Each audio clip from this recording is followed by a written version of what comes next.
Question: how much are you worth? How much is your life worth? How much is your effort worth? How much is your existence worth? This is a huge discussion that everybody is having right now for a number of reasons. We have a discussion on the national level about minimum wage. We're thinking about raising it from about $7.25 to $9 an hour, which is a pretty big deal. It's very exciting. People talk about it, and these discussions appear everywhere. It's on Reddit. People talk about it on Reddit. People talk about it on Facebook and online and stuff. Hank Green from the Vlogbrothers made a video the other day talking about what he believes the value of a life is, and it's very interesting, but I don't think that it can be productive as a discussion because we don't know what value is. We say that something is worth something. We say that it has this value. What does that mean? What does it mean for something to have a value? Does the value fairy just give it a value? Do we just look at it, say what we want it to be worth, and then it's good? It's complicated. How do we know what it's worth? And you got to ask yourself, what does worth mean? It depends on the person who's giving it away and the person who's taking it. So when you really think about it, it's not an objective thing, it's a subjective thing. It's a thing that you and I maybe talk about, we decide what it's worth together, and then we just roll with it. That's how things work. Like, as an example, just think of me selling something on eBay. Maybe I have an old game on my N64 that I don't want anymore, and I try and sell it for, say, 20 bucks. I put it relatively low so that people can bid it up and get up to where I want it, but only a few people bid, and the highest offer I get is 15 bucks. Now that's not what I wanted. I wanted 20, and they're giving me 15. Now what does it mean for it to be worth 20 instead of 15? If it's really worth 20 bucks, I should not take the deal because they're ripping me off. I should be getting $5 extra. But how is it worth 20 bucks if nobody wants it? Like when we talk about collectibles, like maybe old baseball cards and such, it's because people want it. They're willing to pay that much for it. But if no one's willing to pay me for the video game any more than 15 bucks, how is it worth more than 15 bucks? Maybe there is someone out there who would pay me $100 for it, but if I can't find it, I kind of have to go with what I have, don't I? I'm kind of have to just accept the $15 deal. If I can't get him to move up, then I have to go down, or else we just can't make a deal. We can't communicate with each other. And in a lot of ways, that's how value is decided. It's to two people arguing about what they think it's worth and trying to come to a conclusion. And that's how labor works. Like, look at someone who works a crappy job, maybe at Walmart. Now, I don't know exact numbers about profit margins and stuff, so I'm just going to be picking numbers out of the air and rolling with it to give examples from my understanding. So here we go. Let's say someone at Walmart makes about $8 an hour, and through their work, they create $20 an hour profit. After you pay for the merchandise, you pay for the managers getting paid for stuff, you pay for utilities in the building, there's 20 bucks left over. You give them $8 an hour, and then the company keeps the other $12 as profit, or they invest it in the company, or whatever. $8 is what the employee makes. But let's say that he wants more. Maybe he can negotiate it up to $10 an hour, and the company will still have $10 profit. He'll have $10 of profit.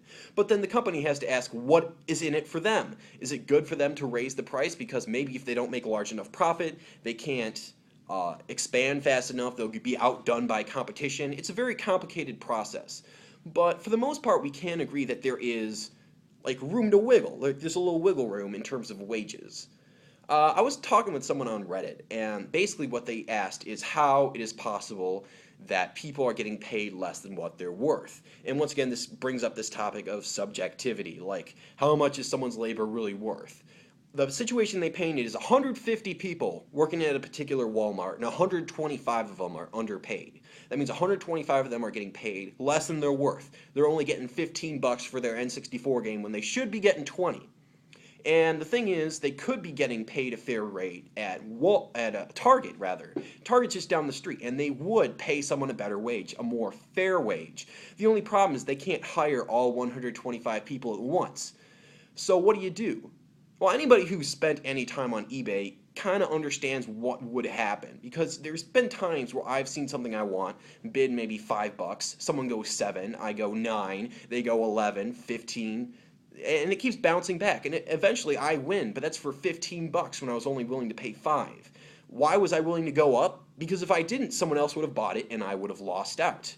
Now, let's say that this person's rate, maybe the top 2 employees who are underpaid, are really worth $10 an hour when they're getting paid $8 an hour. And let's say that Target offers them $10 an hour. you might just think that it's okay because they'll get hired by Target, but not necessarily. What they may do is talk to Walmart and say, hey, we're going to quit if you don't start paying us this higher wage. They offered us $10, maybe pay us more. And they might consider that for a number of reasons, because mainly keeping a low turnover rate, like having people quit and get fired less often, keeps down costs because you don't have to spend time looking for new people. You don't have to go through the interview process, get drug tests, spend time training them until they're finally a fully functioning employee. And then maybe they'll do something stupid and you'll have to fire them. Or maybe it's just a summer job and they'll quit in a couple months and then you have to go through the whole process all over again. But if you have someone who says, I will stay with you if you raise my wage, they might consider it and maybe they'll start paying them $10.50 an hour, for example. But if not, they'll just go to Target. It's all about the discussion. It's all about the debate. It's all about the bidding. Now, let's say that this happens and Walmart starts paying these two people $10.50 an hour. But then numbers 3 and 4, the best, who are underpaid, then go to Target again.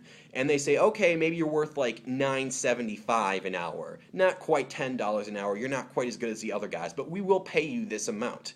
And then once again, they can go to Walmart and debate the wages. And they might say, okay, well then we'll raise you maybe $10.25 an hour. It's a slight boost. So far, 4 people have gotten their wages increased, even though Target hasn't actually hired people. And ideally, this would keep going on. Walmart would increase the wages of as many people as they possibly can, as long as they see it worth it. And if Walmart just says, no, we're not going to increase your wage at all, then they're just going to go over to Target and get the job there because they got accepted. And what happens if no one's willing to pay them more money? Like nobody's willing to pay them an increased wage. Well, if that happens, then technically, by the way that value is determined, they weren't worth more than that.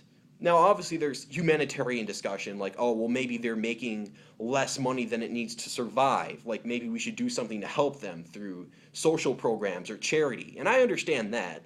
But it's very complicated when you talk about what someone is worth. Because when you talk about what they're worth, you're asking about what they're willing to sell for and the other person is willing to buy for. And if they're not willing to buy for more than that, then that creates a weird discussion. And in many ways, that's the function of unions, like when people get together and they collectively negotiate what they are worth, and then they say, through their large numbers, they will quit. That's the way that many people determine value. And if there's anything interceding that, like people have the inability to get together and form labor unions, or just to negotiate one-on-one with employers, or to go across the street and maybe apply there, if something is interceding that, then yeah, you can't really say it's worth anything. You can't really talk about their value. But beyond that, I think that based on my definition of value, the assessment I gave made sense. That's just my thoughts. If you have opinions, feel free to let me know. Thanks for watching, and I'll see you guys in the next one.